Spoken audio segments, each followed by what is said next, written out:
to this edition of the program Wake Up Sierra Leone. We are in the 6th Parliament, as already, of course, highlighted, of the 7th Republic of Sierra Leone, has on Friday, December 20th, 2024, officially removed former Auditor General Lara Telopias and her Deputy Tamba Momo after the government's bench pulled 100 votes on the motion to remove the Auditor General, whilst the, of course, main opposition, APC, pulled 36 votes.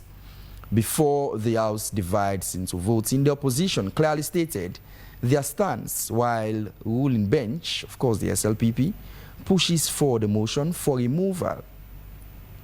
The removal comes after the President's bill, of course, after President Bill sent the tribunal report to Parliament for subsequent action. A parliamentary reporter, Tony Sawyer, files in this story. Leone,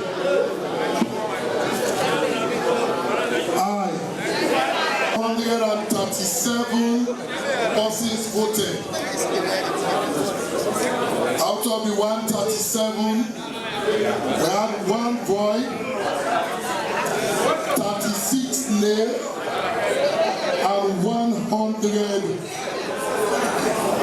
aye. That was the voting process in the Well of Parliament, with Honourable Parantarawali acting as the presider.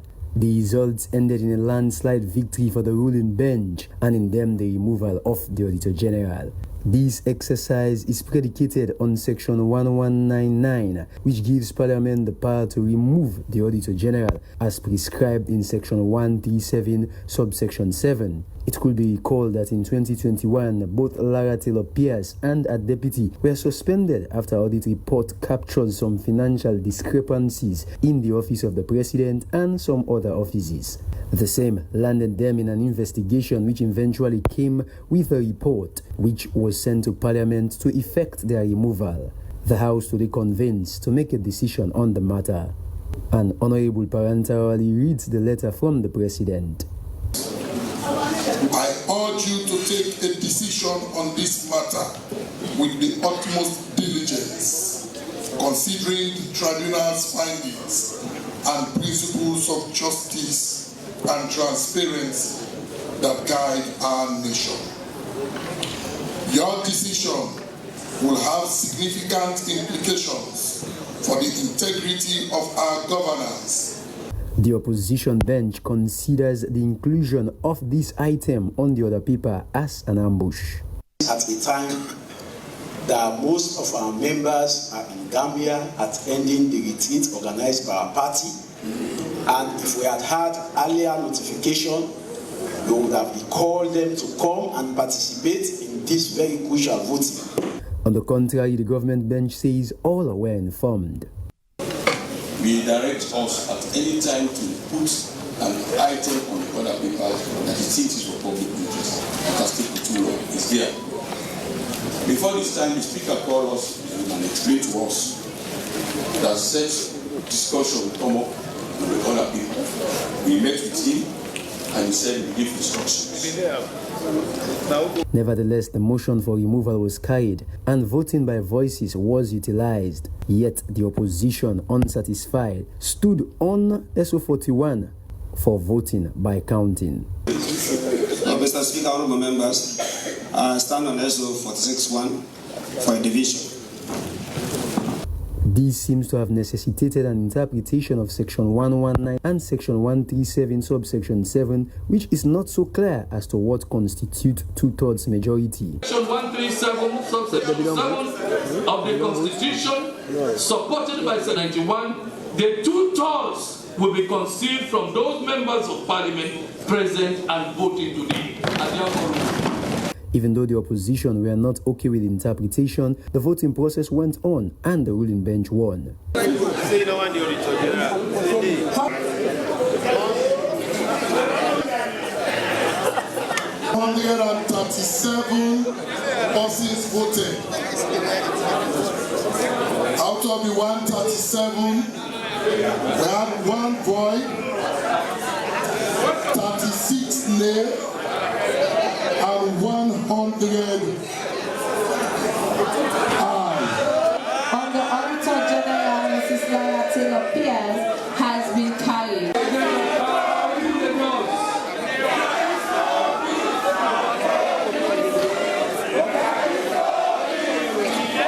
This victory means the Auditor General has finally been taken off the position today. According to many in the public domain, the action has a lasting impact in the country's democracy. Samuel Tony Sawyer, AYV News, Freetown.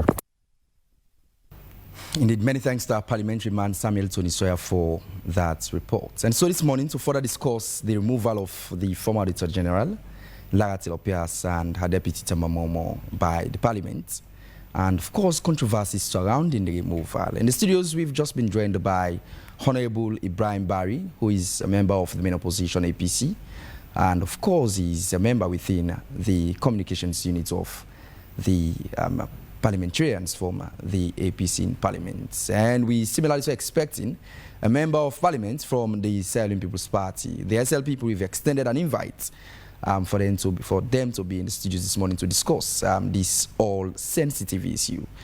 And nonetheless, we also have in the studio our parliamentary man, of course, is Melvin Tijan Mansari, who is a parliamentary journalist who's been following issues regarding the Parliament of Sierra Leone. Gentlemen, it's a pleasure having you in the studios this morning. Thank you very much. Good morning, Sierra Leone, and good morning, viewers. I start off with you, Honorable. Help us understand what does this precedence means for the democracy of this country? Thank you very much. It's a dangerous precedent. It's one that will haunt us. It's one that has triggered our democratic trajectory, our drive to consolidate our democracy, our drive to ensure that government officials are held accountable, our drive to ensure that when you are using taxpayers' money, you need to account. When the former, the 44th president of the United States visited Ghana, he asserted, he re-echoed a famous statement to Africans that what we should do is to is that Africa no longer needs strong men, but what we need really are strong institutions. What are strong institutions? Strong institutions means powerful parliament, an independent parliament that is there to make law, to provide legislation, to ensure it performs its function without any political interference or manipulating the rules in favor of one party or to support a particular government.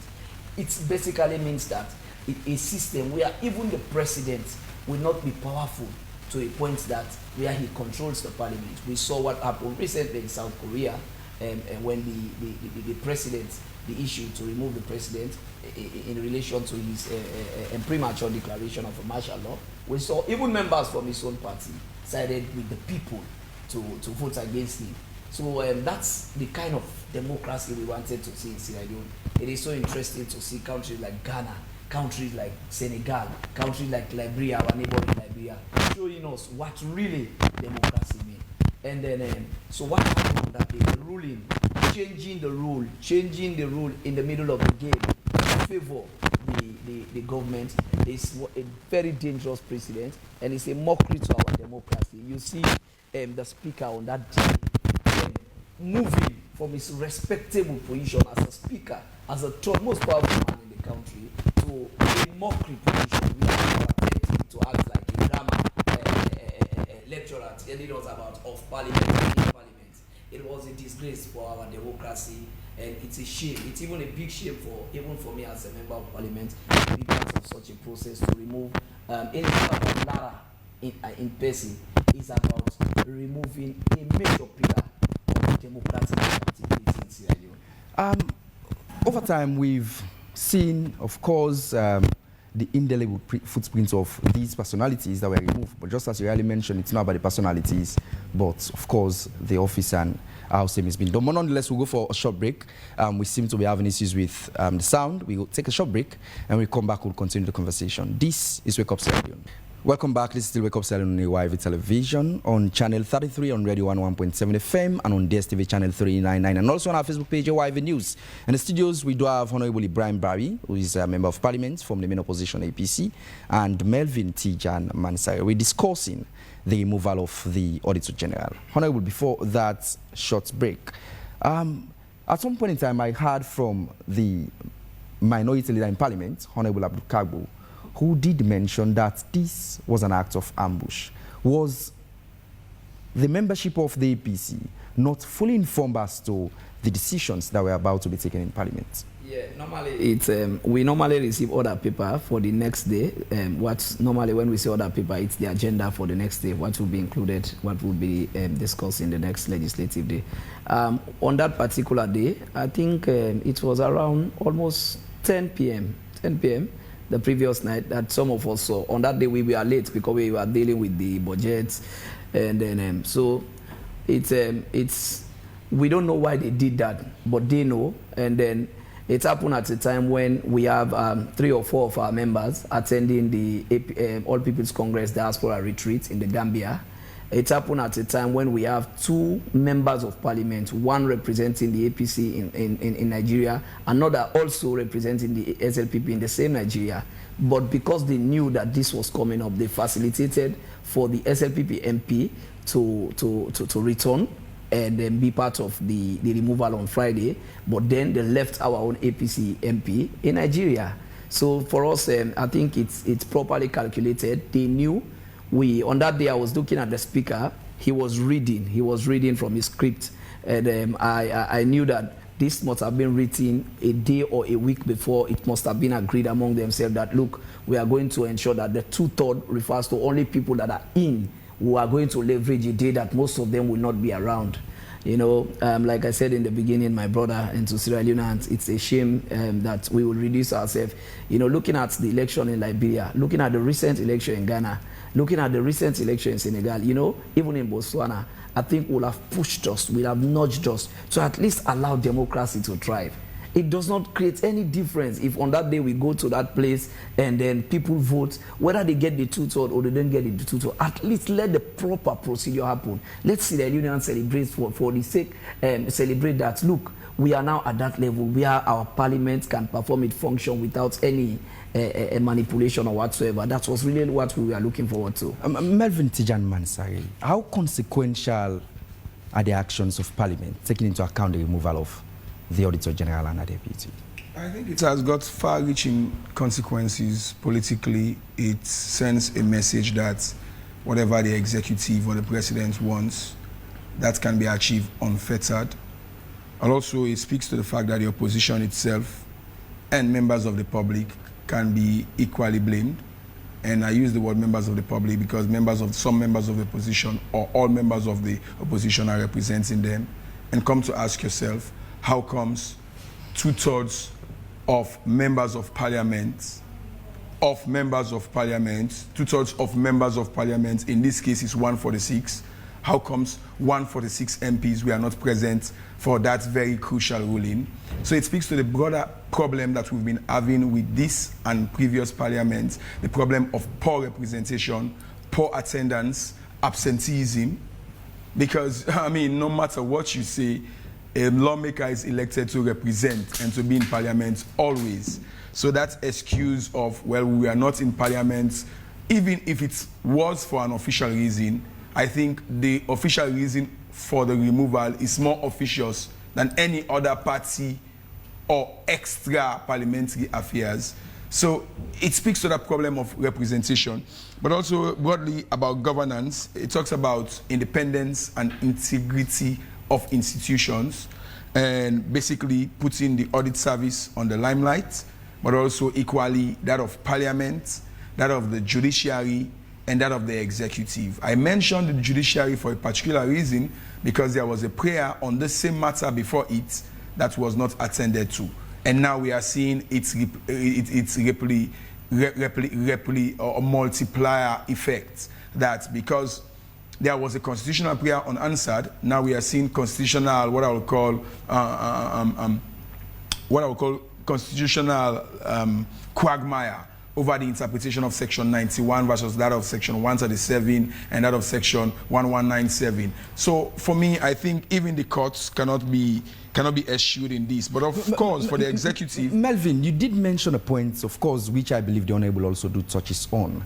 It has to do with the wordings of the Constitution in regards to members of Parliament present. It says the total number of two-thirds of the members of parliament.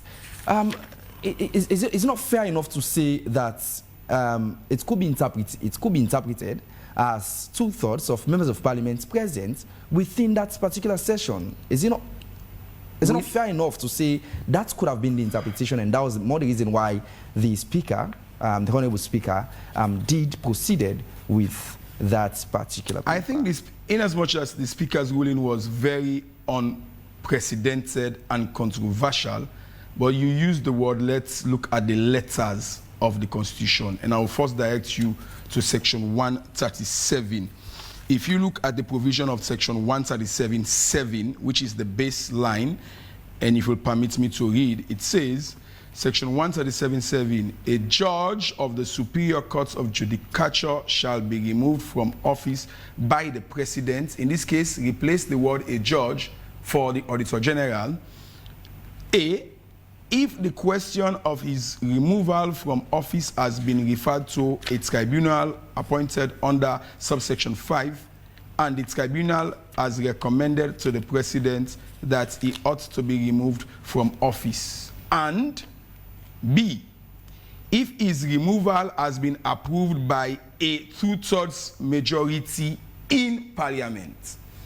Underline again, let me recap. If his removal has been approved by a two-thirds majority in parliament. In parliament. But underline that. But let me show you where the law conflicts itself. Quickly, because I've also in gone section through 1, in section 91, subsection 1. I'm not a lawyer, but I think this ought to have been in the Supreme Court, and that's why I said earlier on that the speaker's ruling itself is controversial, because in as much as he's a lawyer, when he sits on that chair, it does not represent the judiciary, he represents the legislature. In section 91, Samuel, it reads, section 91 of the Constitution of Sierra Leone, it says, the side note there is voting in parliament. And perceivably, this should be the benchmark for, well, in this case, where in the Constitution have said two-thirds of in parliament. But listen, that was clearly hidden too. Voting was done in parliament.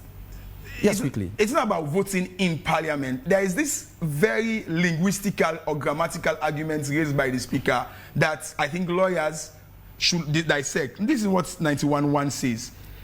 Except as otherwise provided in this Constitution, any question proposed for decision in parliament shall be determined by a majority of the votes of the members present and voting. So that's the linguistical or grammatical edge, or what I would say, advantage the speaker capitalized on. But that is, again, like I said, the speaker is not a constitutional lawyer, and I think that should have been a prayer for the Supreme Court. But even at that could not have been an excuse if all APC MPs were present and voting in parliament. So who is to blame if all APC MPs were not present and voting in parliament? Honorable, Melvin did mention something which has to do with punctuality by members of parliament. This seems a slap on the face of the APC, because peradventure, if the totality of members of parliament within the main opposition APC were in parliament on that day, there were every possibilities that the two-thirds will not have been reached. Honorable. Yes, of course I agree with you, but you will also agree with me that in any space, in any organization or institution, the probability to have 100% attendance always is limited because of unforeseen circumstances. Before we started, I joked with you that I was expecting Phoebe. You said you were expecting her. Do you know why Phoebean is not here? You don't know. Maybe it's an unforeseen circumstance. Things happen. People become sick. People travel. You know, we have members that are part of international parliaments. We have Honorable Mabinti Fona, I know that they were in that place. We are also awarded the symbol by our party. So sometimes we attend parties' official functions. We had the Diaspora Gambia retreat. We had like 3 or 4 that we are there. But again, I agree with you. We have a procedure. Normally for me, if let's say I became ill or due to unforeseen circumstance, we communicate to our leaders. So it happens, even on the side of the SAPP. It doesn't mean that they have 100% attendance. But like when you properly communicate, like on the time we elected the speaker, I think we knew that it was on this particular day that we are going to elect the speaker. People had to travel all over. We prepared ourselves. We came to Freetown. We went earlier in Parliament. But this one, it was, like I said, around 9 to 10, the night before the day that we realized that, oh, tomorrow they are coming with the AG, the issue of the removal of the Attorney General. So I agree, of course, had it been all members of Parliament present, maybe.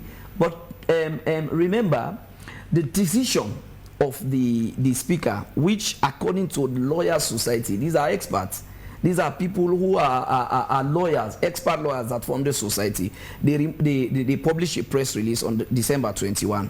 They said, according to the combined effect of section 119, subsection 9, and 137, subsection 7 of the Constitution, the removal of the Auditor General requires a two-thirds majority of the total membership of Parliament, not merely those present at the time of the vote. We respectfully disagree with the interpretation reportedly provided by the Honorable Speaker. These are experts, they are lawyers. You know, you see, in life, my brother, it's about precedents. We are now is the time. This was the only time. We've had so many speakers before Singapore, with all due respect. This was the only time in history that they are now trying to apply grammar. You cannot change laws for your convenience. You know, we have constitution, we have procedure, and sometimes we look back to precedents. So at that moment, if they say the composition of the current parliament is 149, it's 81 SAPP MPs, 14 PC MPs, and 54 APC members of parliament. It is very clear that interpretations, for particularly so the wordings of the Constitution, do take three folds. It has its literal, the mischief, and that of the golden rule. It's possible that Singapore will have utilized same in his interpretation of the wordings of that Constitution. But again, Honorable, what does this signifies, particularly so with regards checks and balances in country? It's a zero approach. In Parliament, we are guided by rules, we are guided by laws. We are the lawmakers, we make law. So first of all, we are guided by law.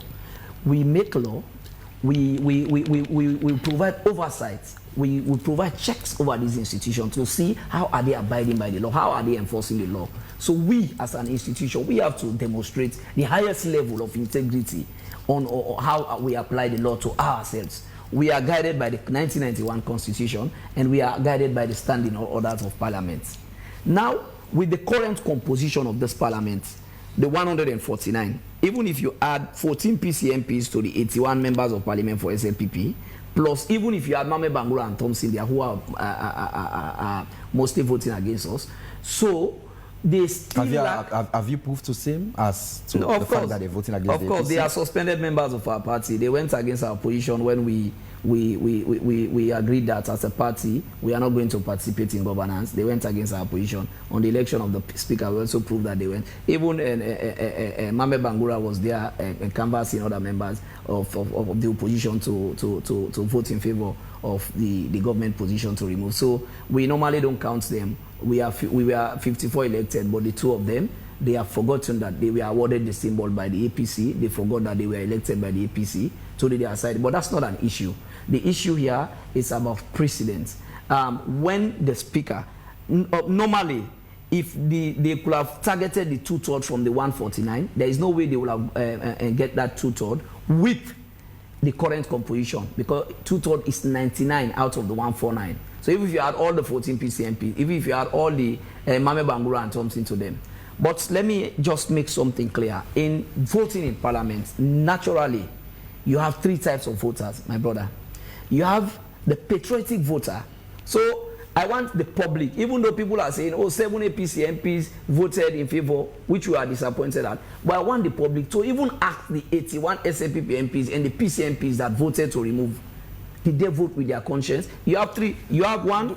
You have patriotic voters. Let me just finish. Do you have patriotic voters in Parliament? No, those are the three. I'm just creating the platform. You have patriotic voters. You have voters who are principled voters. Patriotic voters will look at all the circumstances and vote in the best interest of the country. You have principled voters who will look at such issue and say, no, I'm going to vote based on the principle I believe that he or she must be held accountable. Then you have partisan voters who are just there. They don't care about the country. They don't care about the benefits or how government democracy can be. They are just there. Are you one of them? Yeah. No, I am not. I voted against. Now, what I am telling you, while people are castigating the APC that 7 of us sold out, which we are disappointed and we are currently doing internal investigation, but people should also ask the SLPP MPs and the 14 PC MPs who not even one of them, not even one, voted against her removal. Because even the SLPP, the people who voted SLPP MPs have the right to ask them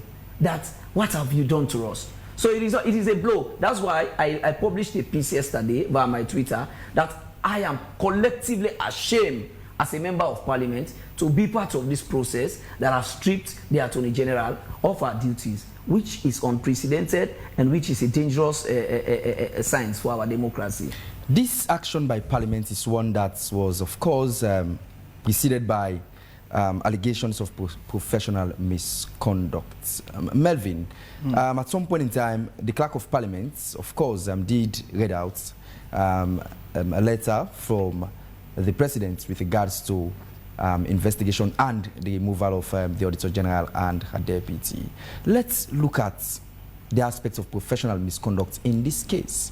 This was an office, individuals that were being, a lot of praises were being heaped on them, the Auditor General and the APC, upon the assuming of office by the Bio-led administration, taking into cognizance their role in what was the GTT report. Melvin, what sort of a signal does same sense to, of course, generally the way we do things in Sierra Leone? I think that I will describe it as an executive capture of other arms of government, in my honest opinion, for the fact that the Constitution, one, has given the President the power to be a member of Parliament and at the same time the Chief Executive. So that blurs the line on the theory or practice of separation of powers. And thus, if the President, who is the Chief Executive and a member of Parliament in dual capacities, is writing a message to lawmakers that, oh, you must technically do what I'm asking you to do, it means that the executive overreached. It's overreached, whether you call it legal lobbying or whatever, or corrupt lobbying, but that was an overreaching lobbying for the fact that it was meant to influence lawmakers across the divide. Even if you are a SLPP MP with your conscience or however you call it, or morality or constitutionality, once the President, who is the Chief Executive and doubles also as the leader of the political party you're representing, is asking you to do something technically, it shows that your moral compass or your legislative primacy has been mortgaged. I think it's in line also with the wordings of the Constitution. The President has the powers to, of course, call on Parliament to remove. And that was, I think, that was what the President did follow. No, by sending that the President letter has not got powers. These are the wordings of that letter. Can you read the provisions in 2? Urging members of Parliament to consider the recommendations of the tribunal report. On what provision of the law?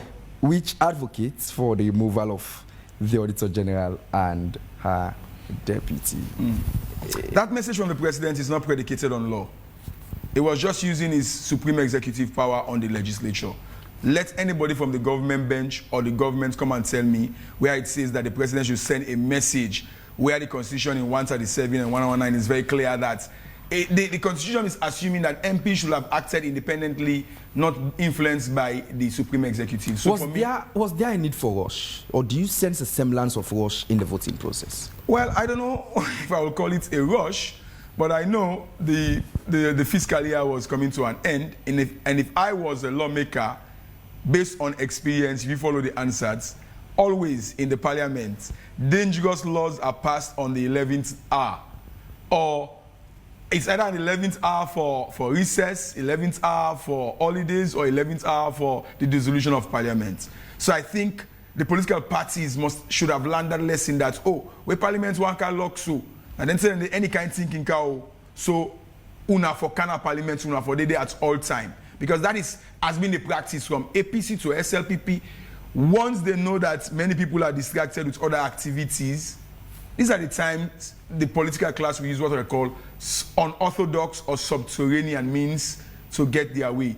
And can you blame them for that? Well, where in politics is played in good faith, whether politics is in good faith, I will not be able to tell. But that should have been the case, early notification and all of that. But the APC is also part of the business committee. So if the leader of the APC is saying that that was not discussed at the business committee and it was not to be on the other paper, that would be a safe argument for what is called political or legislative ambushing. Is that a best practice? No. You cannot do such a thing. But again, in Sierra Leone, na man butu man watch, and our democracy is not that matured to have safeguards to avert such situations. So it's an equal blame. Have we ever had a parliament in Sierra Leone that is fully convened with all its members present? Not to my knowledge, but honestly, it is difficult. Yesterday, I read a comment from a a former British lawmaker, commenting via Twitter that it is difficult in any parliament in the whole world to have 100% attendance. It is difficult because we are human beings, like I told you earlier. One may fall ill, one may be delayed due to other circumstances, traveling, one may be out of the country. Because remember, as Parliament of Sierra Leone, we are also part of other international parliaments. So official duties, international duties also might call, and then it is difficult to have those present. So that's why the crafters of the constitution, the drafters, sorry, we are very, very deliberate on this area. That's 2/3 of the total. Melvin? I think in as much as it can be challenging from a human factor, but it is possible. Because in normal times, when it is the day for swearing of members of parliament, sure, all of them will be present, except when the APC boycotted in the last parliament. But I've covered, 3 parliaments. And once it's swearing day, they will be there. Once it's state opening, they will be there. Once it's budget hearing, they will be there. Once it's once it's about parliamentary welfare, they will be there. So to say it's impossible, it's not. It's possible. And it only takes, I think, thorough leadership and the whip systems of both political parties, but more so the APC. They should be having a retrospection, the whip system. Because how can you have over 7 MPs? In total, I'll check 9 MPs not towing the party line. That is called party indiscipline in party parliamentary dom. So for me to say it's not possible, that's why the Constitution is very, very clear about the choice of words. Present in parliament and voting. Because they know it's not possible, they are expecting you that when it's on consequential matters, you ought to be present and you must be voting. So the drafters were very careful in charting that. The voting, one would say, is just one aspect of the removal. But let's look at how sufficient were the recommendations in that tribunal report. Was it sufficient to have led to? Well, as lawmakers, but before that, quickly, wanted to just correct something.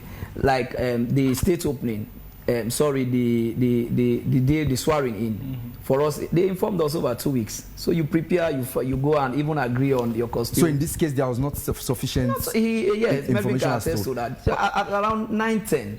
You know, and even for but for matters serious as such, no matter where you are in Sierra Leone, 9 p.m. or 10 p.m. for us, it makes sense to just travel early in the morning. I agree to a very large extent with my brother here. For us, personally, we were disappointed. Honestly, we were disappointed, and that's the more reason our leader on that day, giving an interview to Blah Online TV, he agreed that we are disappointed. Most of our members were not around, and even disappointed that some of our members voted against our position. And that's the more reason why we have agreed to have a retreat among ourselves with the leadership of the party to go and reflect why would this happen. Like, I agree with my brother, it's indiscipline. All the SLPP MPs voted, all of them, in line with their party positions. So why would some? So we agree it's a huge disappointment, but trust me, collectively, and I can't excuse myself out of that, we have agreed that collectively as a party, as a parliamentary group, we need to go to the drawing board, sit back, reflect, and map the way forward. Samuel, this is scary. Mind you, there's an upcoming constitutional review. There are very controversial issues in that. And many of those issues, except for few, don't even need 2/3 majority, but a simple majority. If you're having this kind of precedent, not only that opposition MPs were absent. For example, I ask myself, all right, for Honorable Abdel Timbo, I will understand that he's the Deputy Secretary General. Perhaps he was in Gambia. But you ask yourself, APC as a political party, was it the right time for them to remove some of their... This speaks to the broader issue. If you are holding a national portfolio, don't go and hold party portfolio. We've been saying this across the political divide. But to come to think about it, Honorable Aja Miata, where was she? Honorable Alpha Eba, where was he? Honorable Papa Bangura, where was he?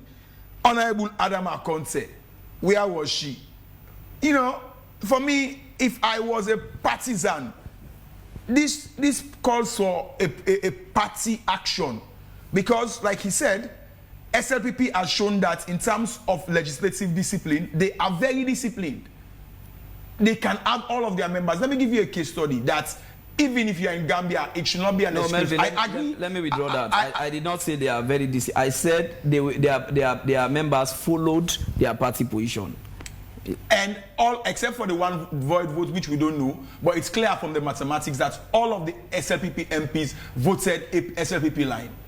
So come to think about it, how comes all of the APC MPs could not vote on the same party line? Let me give you a case study in Ghana. In Ghana, there was a situation, I think it was the same removal of the Auditor General in Ghana, wherein a lawmaker was hospitalized.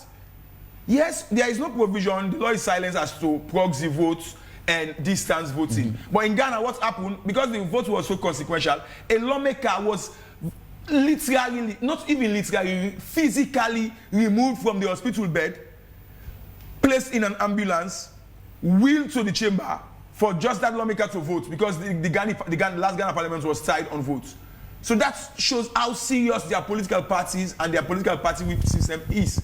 So for me, I agree they ought not to have been ambushed. But again, like he said, I don't know, I'm not a member of the business committee, my ears are only on the ground. But yes, the leader of the opposition raised the flag that they were not informed on time. When were they informed, I don't know about that. But the fact remains, if you're having a consequential matter in parliament, even if you are in Jerusalem, some countries have possibilities to fly you in to come and vote. And that was not seen by the APC. And another fault of the APC, they seemingly not reaching out. APC, they get this excuse number. We in our opposition will not get the number. We saw that with the speaker's election. The APC just feel like, oh, the SLPP cannot cross party line. And that can be a reason, but the reality there is, you never try, you never know. And they've not been reaching out. Even with Mohamed Bangura and Thompson, that shows that a kingdom divided against itself will not stand. Because I saw it vividly in the world that it was at the 11th hour. Some of the leaders were trying to reach out to Honorable Mohamed Bangura.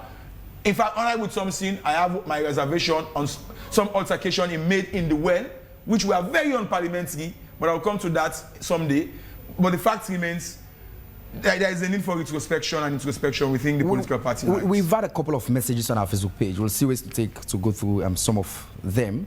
Firstly, is from Swissman, who says, we'll never have a strong institution if our leaders are not prepared to change their corrupt attitude. One thing I know is that corruption and development will always resolve to deprive shots of life and unnecessary dismissal of some good people who are willing to work in the interest of the country, like people, people, of course, like Lara Taylor-Pierce. Any corrupt government would not like her for her credible performance. However, let me see.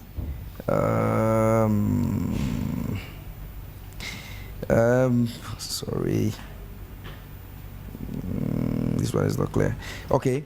Lateral appears, and any corrupt government will not like her for a credible performance. However, conspiring to vote someone out of the way is total conspiracy to pummel the credibility of the person. That's how a corrupt government works. A corrupt government can fight to get anyone out of the way when they know that you are not willing to accept their wicked and accept their wicked and selfishness. If we are to talk about voting against the removal of someone, that's crazy. If you are desperate to remove, the voting is corrupt, and over dictating to remove the person from her position. I think there is a bypassing protocol because of the intention of the sitting government. A credible institution is difficult to have in Sierra Leone because of political infighting. Bokari Momo says, good morning to you all in Sierra Leone. Okay. Mosdi says, my good young Minkailo brother Ibrahim, my good young Maninkala brother Ibrahim, Maninkala brother, Honorable Ibrahim Barry, I'm a bit curious to why the APC as a party were not preparing or anticipating this motion to remove the Auditor General could be brought in Parliament at any moment by government, especially when we all know that the government was very much ready to take such actions. Honorable Ibrahim, this one is from Ke Bangura. He says, Honorable Ibrahim, what's your definition of democracy? Lolo Gasparani says, listen, Sierra Leone is an underdeveloped third world country. That's just a fact we should accept. That means its system and structures are more theory than fact, especially when it comes to law enforcement and justice. If you want something done in Sierra Leone, you have to get your hands dirty. Osfren Kamara says, talk half, left half. Melvin, in a circle, constitutional derailment is a dark political web, infectious venue. Abubakar Rashid says, Melvin, that accuses the APC member gave that they were not informed does not hold. This one is much more clear. From his body language shows that him, and of course this one is not clear. This one is not clear. Please ensure that you tell all the messages to the issues that we discuss and not individuals or the personalities in the studio. But nonetheless, again, David Fonny says, why stress over members of parliament and in parliament at a time of voting? For argument's sake, there are a total of 149 members, including paramount chiefs, and assuming all the members of parliament absent voted with the APC, they still will have got the 2/3 votes. 100 of 149 is 67%. Ke Bangra says, Honorable Ibrahim, you're one of partisan voters. You voted to protect your symbol, not on principle or patriotism. Last from for now is from Mosdiu says, so what are the provisions for the members that are absent from Parliament due to official compassionate or emergencies such as sickness, accident, or death? Those are the messages to take for now and allow the guests to respond. Honorable, you take first. Thank you very much. The person who said my Maninkala brother, Maninkala is the community I hail from in Makeni. Oh, wow. So it's a Madingo settlement. So it's a popular place. He asked if we weren't given enough time. I've given you an example. Normally, we receive a notification 24 hours ahead. They publish other paper. That was not done. And then for important programs like the swearing in, the day the president comes for the state opening, they even inform of maybe like 1-2 weeks earlier. Okay, so that was a major reason. But honestly, I sat here reflecting on the reality. Somebody asked the question. He said, I also voted on party line. As I sit here, remember the International Institute for Auditors in Tusia, something like that. they looked into this and concluded and published a paper that the auditor acted in the best interest. What we were trying to do is politically motivated. The Sierra Leone Institute of Chartered Accountants, they investigated this. They concluded that what the auditor did was in line with best practice. The Lawyer Society, Civil Society, ILRAJ, this is not APC or SAPP position. Even international bodies, national critical voices said the Auditor General acted. This was the Auditor General who wrote and published damning reports against APC during the Ebola. So if I voted to ensure that we don't remove that auditor because she simply pursued the office of the president, that is, I believe our party championed. We organized the press conference. We published our position, which is in the best interest of the country. But sadly, the 81 SAPP MPs, the 81 SAPP MPs, some PC MPs, and some few of our colleagues from our party went against our position, went against the position of Sierra Leoneans. So that is important. Somebody said, what will we do against those that went against our position and those that were absent? Like I said, I would re-echo the position of our leader, Honorable Abdul Kagbo. He gave an interview. We will have a retreat. We will have a retreat together with members of parliamentary caucus of the APC, together with the leadership of our party, to assess, to reflect, and see how we can learn from this. Like Melvin said here, there are other very, very important instruments that we are expecting. The constitutional review, very critical things. So if we don't learn from this, go back to the drawing board and prepare ourselves.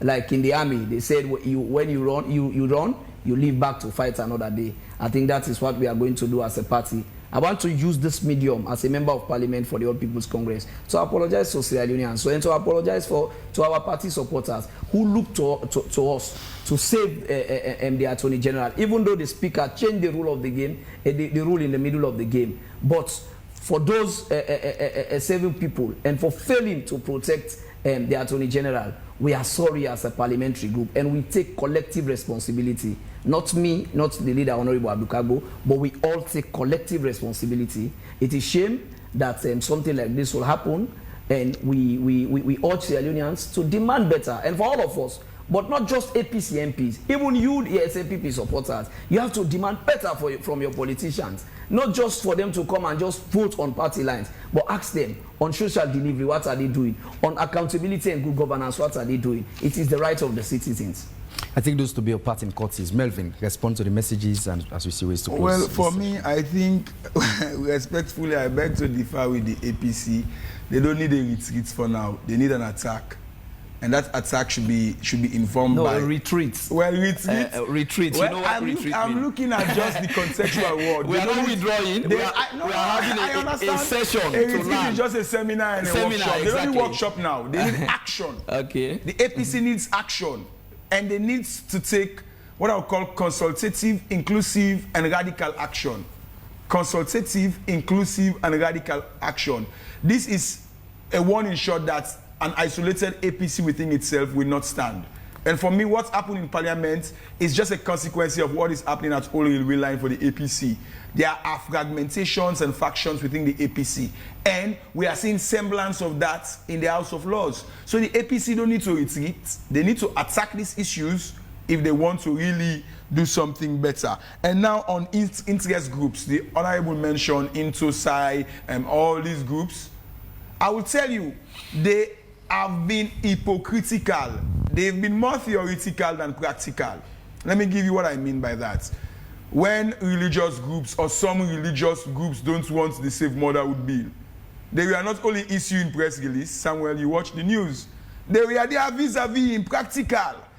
For Laratilopia removal, I did not see any 50-50 or so-called women's empowerment groups. I did not see any experts or professional bodies coming to Old Banner that we are against this action. So for me, it was just an hypocrisy that, oh, don't remove it in black and white. But what did you do after just writing? Did you go the extra mile to go to Parliament? Were you able to mobilize your public pressure support? No. They only rendered what I would call lip services. And that could have been one of the reasons also the public did not play its part enough, particularly those that were purportedly in support of Lara and not removing her. They were only busy issuing press release while the SLPP government was busy putting its 99 tactics in place. For me, that was a disservice and a disservice to Section 13 of the Constitution. Section 13 says every citizen must be good citizen. If you think the removal of Auditor General undermines accountability and transparency, you should have been in Parliament, all your banners, mobilize your support, but that was not done. It seems as if Lara Teropeyas was alone in a battle. And on the president, I agree. Well, Honorable should be very careful here when he advances the arguments of we are not well informed. Now let me tell this to the public. There is a provision, I think it's Section 86, that gives the president the power to emergency summon Parliament. You're right. President Bio can sit at State House now and say, tomorrow, I want Parliament to sit and begin to discuss the constitutional review. Saving in the evening. So will the APC say, oh, we are not informed on time? I think that and let me just address the issue of consultation. Consultation in the Constitution is not sacrosanct. We can discuss, but that doesn't mean I should agree with you. As per the interpretation, Section 170 of the Constitution, it is there. So I think the APC, they must be frank, and I'm happy that the Honorable has apologized. That what they did was a show of an informidable opposition. And that's a slap on the face of democracy, because there is no democracy without a formidable... No, it's because... Honorable, unable to stop. Honorable, we are a formidable opposition. I was as well tempted to ask, yes, is the APC a constructive opposition in Parliament? We are a very constructive opposition. In fact, this sixth Parliament, we have one of the best sets of opposition since the end of the Civil War. Our problem is, you know, sometimes we need to look at the realities. My brother, we saw how the SLPP through the Electoral Commission stole seats all over, taking 4 seats from Poloko, 5 from Western Rural, fighting extremely hard to get 2/3. Only God delivered up from that. And now they are in Parliament influencing PCMPs, trying to influence even APC MPs. But with all of that, we are trying. It's not just about this. On every crucial bill, during the election of the Speaker, we went about 3 rounds. They were unable to get the 2/3. It was after we had a compromise, our shadow, our MP, Honorable Daniel Kroma, who we nominated to stand for the Speaker. It was only after he accepted that they got the majority. That was a great exemplary day in our democracy. And when I say retreat here, I don't mean retreating backward. It's a seminar. We are going to the drawing board. We've agreed. And the apology I indicated here is that I apologize as part of the Parliament because we failed Sierra Leone. What has been the action of the APC since? We have monthly press conference. Have we had position paper with regards to same? We have monthly press conference. Have we had position paper with regards to same, with regards to what's occurred in Parliament? On this one? Yes. We had a position paper. We had a press conference organized. But I've not published our position paper. I will send it to you now. Or if you allow me, I can even read it. On the day of the parliamentary proceedings, our leader even read our position paper before that. Every month we have a monthly press conference. It's an innovative strategy by any opposition in this country. We did the first one, we focused on the economy. Okay. The second one, we looked at energy. The third one, we looked at the feed salon, and we will continue. And I encourage Sierra Leoneans to look at debates. Today, we have crucial bills on the table. We have the Safe Motherhood Bill. We have the Child Rights Act, which is controversial. We are there as opposition to ensure we checkmate the government to do the right thing. And finally, I will agree with Melvin that on that day, civil society could have showed up. They could have been there, like what other groups are doing for 50-50. But you know why I will not also blame them? The civil society and others that are showing up for the safe abortion bill, the others, they have been informed. They know the time that they need to come for the Child Rights Act. In fact, one senior civil society messaged me early in the morning by 7 a.m. He said, Barry, we've just learned that they are coming up with the general vote today. I said, yeah, we just saw that last night. So I will blame them, yes, for not showing up, but I can understand with them because of the impromptu way that they brought the issue to the Legislative House. Honorable Ibrahim Barry, it's been a pleasure having you in the studios this morning. Thank you so much. And also Melvin Tijan Mansari, we appreciate your coming this morning.